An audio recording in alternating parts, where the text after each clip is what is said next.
আমি এক কথায় হলফ করে বলতে পারি এরকম কলকাতা স্টাইলের ড্রাই চিলি চিকেন তোমরা যদি তোমাদের বাড়ির কাউকে বা বন্ধু বান্ধব আত্মীয় স্বজনকে খাওয়াও, তারা খাওয়ার পরে কিন্তু তোমার একেবারে সুনাম করবে। আর এই কলকাতা স্টাইলের ড্রাই চিলি চিকেনটা আমি কিভাবে তৈরি করলাম সেটা দেখার জন্য কিন্তু অবশ্যই পুরো ভিডিওটা দেখো। এটা তৈরি করার জন্য আমি কিন্তু এখানে নিয়েছিলাম 750 গ্রাম পরিমাণে চিকেনটা কিন্তু একেবারে পকোড়ার মতো করে পিস করে নিয়েছিলাম। আর এখানে কিন্তু বোনলেস উইথ বোন দুটোই চিকেন ছিল। চিকেনগুলোকে পরিষ্কার করে ধুয়ে নিয়ে আমি খুব ভালো করে কিন্তু এটা জল ঝরিয়ে নিয়েছিলাম। এরপর এর মধ্যে একে একে হাফ চামচ পরিমাণে আদা বাটা, হাফ চামচ পরিমাণে রসুন বাটা, স্বাদ মতো লবণ, হাফ চামচ পরিমাণে গোলমরিচের গুঁড়ো, 1 চামচ পরিমাণে সয়া সস, আর এখানে দিয়েছিলাম 1 চামচ পরিমাণে টমেটো সস। যদি এই সসগুলো অ্যাভেলেবেল না থাকে তোমরা কিন্তু ওটা নাও দিতে পারো। তারপর এখানে আমি দিয়েছিলাম 1 চামচ পরিমাণে গ্রিন চিলি সস। সবগুলো দেওয়ার পর এখানে কিন্তু আমি দিয়েছিলাম একটা ডিমটা কিন্তু তোমরা একটার বদলে দুটোও দিতে পারো। এরপর চিকেনের সাথে সব মশলাগুলোকে ভালো করে মাখিয়ে আমি এটাকে 1 ঘন্টার জন্য ফ্রিজে রেখে দিয়েছিলাম। অবশ্যই কিন্তু এটা নরমাল ফ্রিজে রাখতে হবে। এর সাথে সাথে আমি কিন্তু এখানে নিয়েছিলাম পেঁয়াজ, ক্যাপসিকাম, রসুন কুচি, আদা কুচি আর নিয়েছিলাম কাঁচা লঙ্কা। 1 ঘন্টা হয়ে গেলে আমি কিন্তু চিকেনটাকে বার করে নিয়েছিলাম। এরপর এর মধ্যে আমি পরিমাণ মতো কর্নফ্লাওয়ার দিয়ে চিকেনগুলোকে ভালো করে আর একবার ম্যারিনেট করে রেখেছিলাম।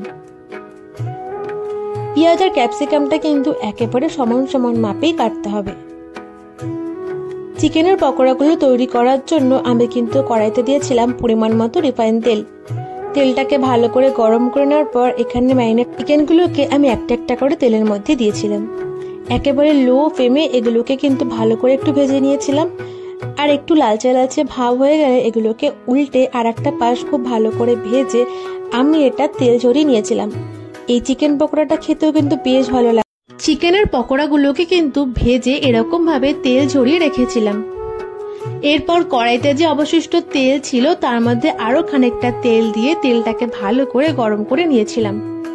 তেলটা ভালোভাবে গরম হয়ে এলে তার মধ্যে দিয়েছিলাম সামান্য পরিমাণে রসুন কুচি আর দিয়েছিলাম সামান্য পরিমাণে আদা কুচি।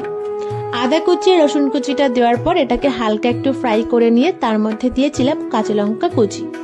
ঝালটা কিন্তু অবশ্যই নিজেদের স্বাদ মতো দেবে। কাঁচা লঙ্কা কুচি দেওয়ার পর এটাকে 1 মিনিট মতো আমি আবারও একবার ফ্রাই করে নিয়েছিলাম। এরপর এর মধ্যে এক এক করে ক্যাপসিকামগুলো কেটে রাখা দিয়েছিলাম। ক্যাপসিকাম আর পেঁয়াজটা কিন্তু একেবারে সমান সমান মাপেই কাটতে হবে।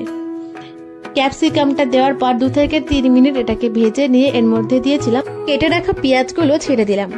পেঁয়াজটা দেওয়ার পর এটাকে 2 থেকে 3 মিনিট ভালো করে একটু ভেজে নেওয়ার পর এর মধ্যে স্বাদ মতো লবণ দিয়ে দিতে হবে। লবণ দেওয়ার পর এখানে এক এক করে গোলমরিচের গুঁড়ো আর দিয়ে দিলাম পরিমাণ মতো শুকনো লঙ্কার গুঁড়ো।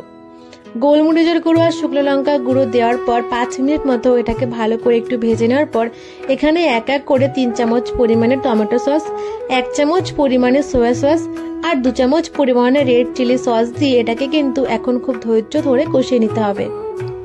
অবশ্যই কিন্তু এই সময়টা গ্যাসের ফ্লেমটা একেবারে মিডিয়াম আঁচে রাখতে হবে।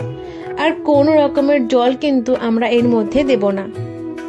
এটাকে কষাতে কষাতে যখন একেবারে এর উপর থেকে তেলটা উঠে আসবে তখন কিন্তু এর মধ্যে ভেজে রাখা চিকেনের পকোড়াগুলোকে ছেড়ে দিতে হবে।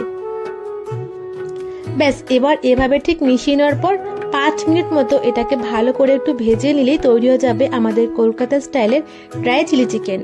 এরপর একটা প্লেটের মধ্যে নামিয়ে নিয়ে উপর থেকে তিল ছড়িয়ে দিলেই কমপ্লিট। ভিডিওটা ভালো লাগলে অবশ্যই একটা